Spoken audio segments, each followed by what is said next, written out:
身披月光骑士战袍的马克，古埃及月神孔苏的化身，在狙杀邪恶力量时所向披靡杀伐果断。可同样是月神孔苏的化身，为什么史蒂文变身成月光绅士后，怎么就会那么菜呢？唯独就是嘴硬，明明他不是亡灵的对手，还死犟的不愿把身体交给马克掌控，直到有人类被亡灵误伤，他才肯换马克出场。这也是全剧中月光骑士变身最帅最完整的。为了不伤及无辜，马克选择暂时性的逃避，试图将亡灵引到无人的区域。你还别说，他在楼顶飞檐走壁的一刹那，还真有蝙蝠侠和蜘蛛侠的影子。他看住时机，借助前后跳跃的时间差，抓住亡灵，准备一击必杀。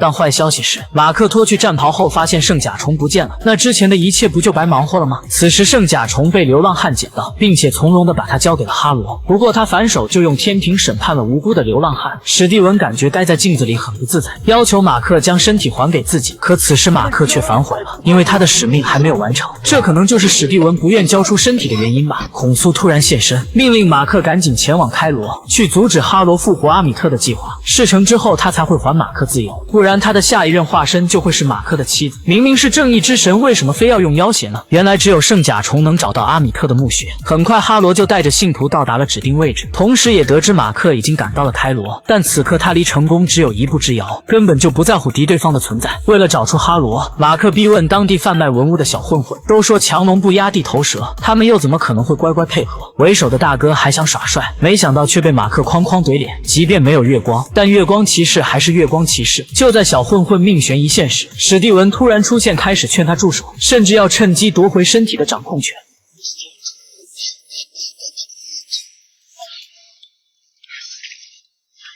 再次醒来，还是马克在掌控身体，而刚才的小混混竟全部被团灭。马克还以为这一切都是史蒂文的杰作，结果他俩都不是凶手。其实孔苏的神识一直都在，他命令马克将剩下的那个人架到悬崖边，逼他说出哈罗的下落。哪曾想对方竟断绝后路，主动去领了盒饭。事后孔苏现身，还说着风凉话，我开始怀疑他到底是不是正义之神了。为了继续阻止哈罗，孔苏只能将白昼变成黑夜，厚着脸皮集结九柱神，希望能得到他们的支援。但他却不打算和马克一起去，难道他还有别的想法吗？而所谓的九柱神，其实也就是天神在人间任命的化身。随着一个个化身就位，天庭终极的神明法院正式开庭。马克代表孔苏指控哈罗密谋释放阿米特，结果哈罗死不认账，反倒把罪名赖到了马克的身上，称马克患有精神分裂，身体里住着两个人格。这句话似乎戳中了马克的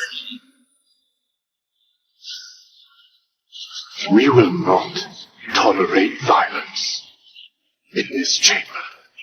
很明显，最后马克败诉。其实马克能武不能文，这事就该让史蒂文来办。仪式结束后，哈托尔女神的化身告诉马克，还有别的方法也可以找到阿米特的墓穴，只要找到当年守护者的石棺，就能知道墓穴的埋葬位置。现在石棺在黑市上被买卖，马克不懂当地的规矩，四处打听也一无所获。恰好妻子莱拉追来，并且他知道石棺的下落，但他们的一举一动早就在哈罗的掌握之中。